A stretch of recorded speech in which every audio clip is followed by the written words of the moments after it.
Pernah kepikiran nggak sih, kenapa ya ada orang yang kayaknya gampang banget gitu, masuk ruangan langsung jadi pusat perhatian. Hmm, Sementara yang lain tuh kayaknya, aduh susah banget didengerin.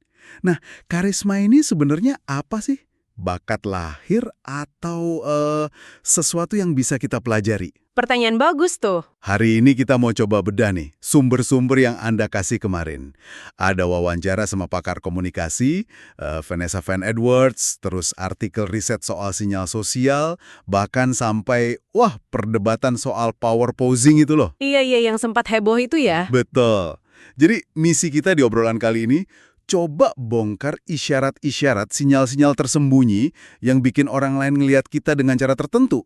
Dan gimana kita bisa pakai itu. Oke, dan intinya tuh dari semua sumber itu kayaknya ngerucut ke satu hal, keseimbangan. Keseimbangan antara, Antara kehangatan, jadi kayak ramah, bisa dipercaya, sama kompetensi. Kesan kuat, bisa diandalkan gitu.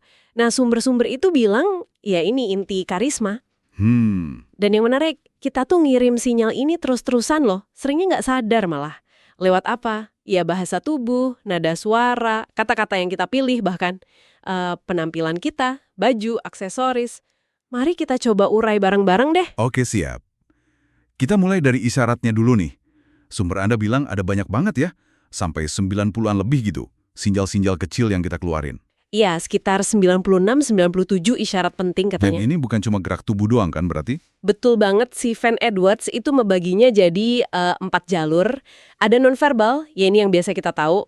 Muka, gestur, postur, terus vokal, nada, cepet lambatnya ngomong, volume. Oke.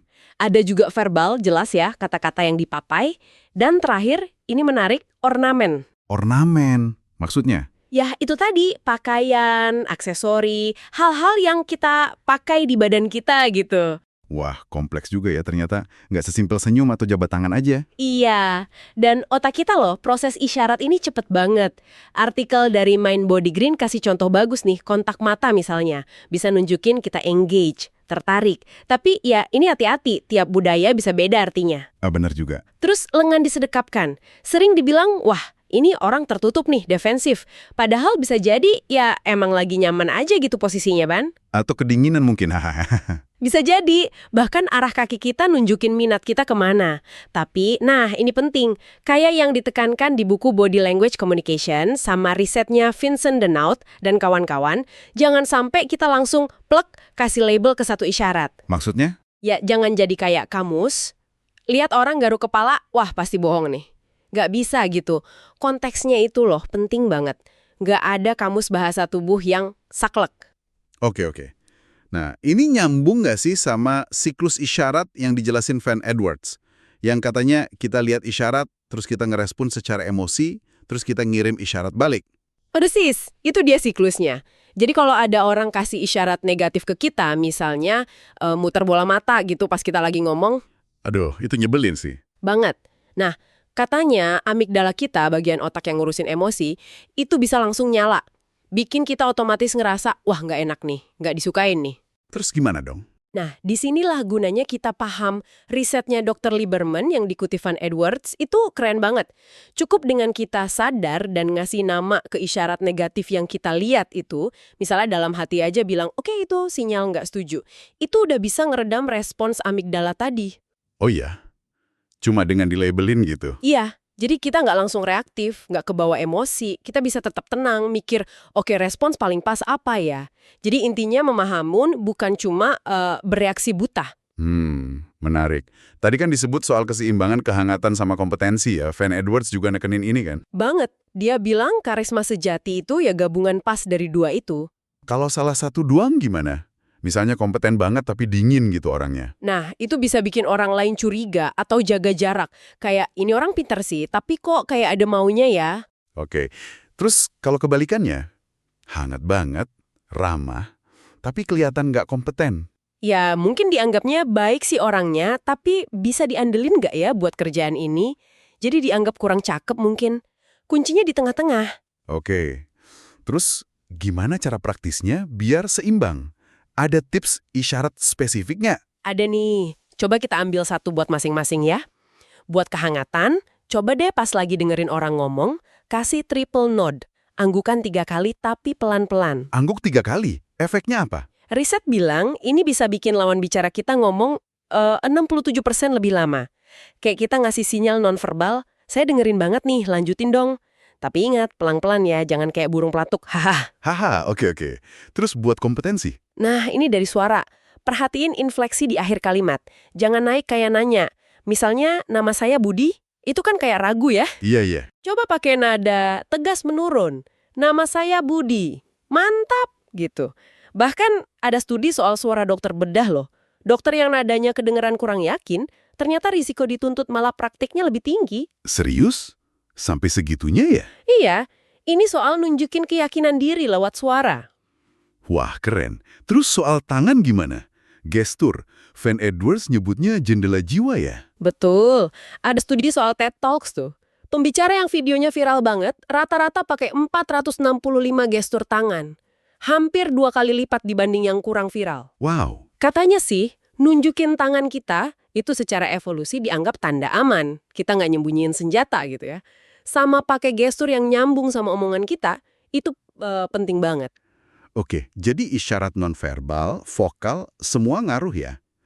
Tapi nggak semua konsep ini diterima gitu aja kan? Kayak power posing itu tadi. Nah iya, itu contoh bagus soal kontroversi di bidang ini. Artikel dari British Psychological Society ngebahas itu. Kan studi awalnya yang oleh Carney, QD, sama Yap itu. Yang di TED Talk Amy Cuddy itu kan? Iya, itu dia. Studi awalnya kan bilang kalau kita berpose kuat, terbuka, ngambil banyak ruang gitu-gitu, bisa naikin testosteron, nurunin kortisol, si hormon stres, terus jadi lebih berani ambil resiko. Kedengarannya keren kan? Keren banget. Langsung jadi populer kan waktu itu. Tapi terus kenapa jadi kontroversi? Masalahnya di replikasi. Banyak peneliti lain coba ngulang studi itu, tapi hasilnya, nggak sama. Efek ke hormon sama perilakunya itu nggak konsisten ditemuin lagi. Oh gitu. Bahkan si Carney sendiri, salah satu peneliti aslinya, akhirnya bilang dia nggak yakin lagi sama temuan awal soal efek hormon itu. Wah, jadi nggak ada gunanya dong power posing. Tunggu dulu, beberapa meta-analisis, jadi kayak rangkuman banyak studi gitu, masih nunjukin kalau power posing mungkin tetap ada efeknya. Tapi lebih ke perasaan kita aja, bikin kita merasa lebih kuat atau berkuasa secara subjektif. Istilahnya felt power. Jadi efeknya lebih ke perasaan ya, bukan ke hormon atau perilaku nyata ya? Kurang lebih gitu kesimpulan sementaranya. Dan ada lagi riset yang lebih baru dari Elker dan kawan-kawan. Mereka malah bilang mungkin efek merasa kuat itu bukan karena kita sengaja berpose gagah, tapi lebih karena kita menghindari pose yang lemah atau tertutup. Pose kontraktif istilahnya. Maksudnya gimana tuh? Menghindari pose lemah? Ya kayak bungkuk, menyusut, ngelipet tangan atau kaki rapet-rapet. Mungkin intinya bukan ayo pura-pura buat, tapi lebih ke jangan kelihatan lesu atau nggak pede. Itu udah cukup bikin beda. Oke. Jadi lebih ke arah sana ya sekarang pemahamannya. Kompleks juga ya dinamika risetnya. Iya, namanya juga ilmu sosial, selalu berkembang.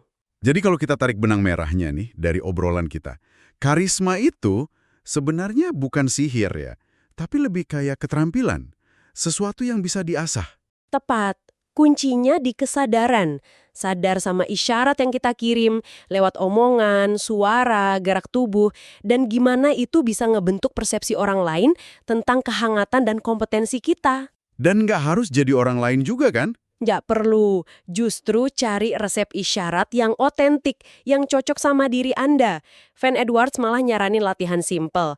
Coba deh rekam diri sendiri pas ngomongin 2 hal benar sama 1 hal bohong. Terus pelajarin, ada beda nggak di isyarat Anda? Itu bisa jadi awal buat kenal diri sendiri. Oh, ide bagus tuh buat latihan. Intinya, pemahaman soal isyarat ini ngasih kita semacam kendali lebih ya dalam interaksi. Kita jadi bisa baca situasi lebih baik dan milih respon yang paling efektif buat mencapai tujuan kita. Oke, jadi buat Anda yang dengerin nih, apa artinya semua ini? Kita udah coba bongkar ya gimana isyarat itu ngebentuk persepsi, pentingnya nyimbangin kehangatan sama kompetensi, bahkan sampai lika-liku riset soal bahasa tubuh kayak power posing tadi. Nah, mungkin sebagai penutup, ada satu pertanyaan nih buat Anda renungkan.